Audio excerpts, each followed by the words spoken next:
In this video on displacement, we want to apply our process of calculating displacements graphically to oscillatory motion. So I've reproduced sort of the oscillatory motion diagram that we looked at before, and here the yellow vectors represent the position function at different points in time. And so if we want to calculate the displacement from our original rules, we have to choose 2 points in time. And so let's start with an initial time, t is equal to 0, and a final time, t is equal to 0.2. And given those initial and final points in time, we can calculate the position vector at those 2 points in time from the position function, which is represented here by the yellow lines. And then the difference, the displacement then, which I'll call delta R1 for this one, is the final vector minus the initial vector. And so here, we're not going to do these for all of these, but a couple of these graphically. So to do this, I start with the final vector, which is in this case R sub 1. And then I take the negative initial vector and put its tail, so at the tip of the first vector. And so the negative of the initial vector is just this vector of the same magnitude pointing in the opposite direction. And so that would point this way. And we notice that the first vector is slightly longer than the second vector. And so putting them together looks a little like this, and so the resulting vector then goes from the tip of one to the tail of the other. Now I've offset them here so we could see it. I mean, if we wanted to do it for real, the first vector would look like this, and then minus R naught would start here, so there's R1, minus R naught would start at the tip and then go exactly along that line off to here. So here's the start of R1, and then the tip of R2. R2 is here. And then the resulting vector starts at the tail of the first and goes to the tip of the second. And so that can be a little bit confusing. So when I have vectors along a line, I kind of offset them a little bit here, but you can see how that goes. And we know now that that displacement vector points from, this is delta R1, from the first position to the second position. I'm eyeballing my vectors aren't quite the right length, but you can see the general idea. So then, if we clear this, now if we want to calculate the next displacement, say between these two vectors, now delta R2 is equal to R2 minus R1. We have the same idea. We'll subtract this longer vector. This is the longer vector. We'll subtract it from the shorter vector, and we'll get delta R2.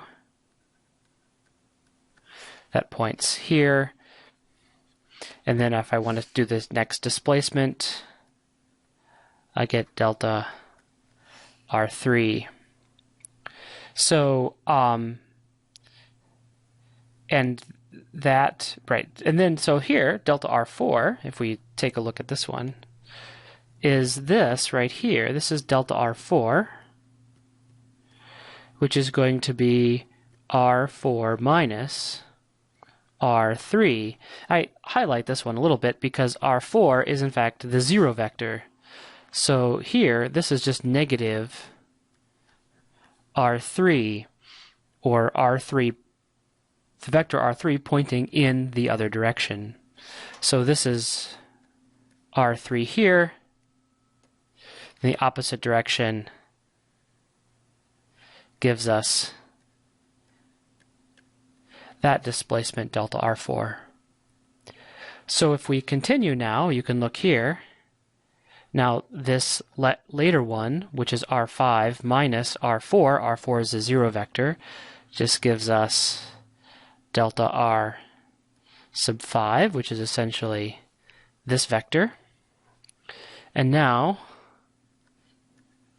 delta R6, which is going to be, now let's change colors here, this vector, this is R6, minus this vector, delta R5. And so now, let's just do, since we're in the opposite direction, we'll look at that again. We'll come back over here. R6 now is a long vector pointing off into the left.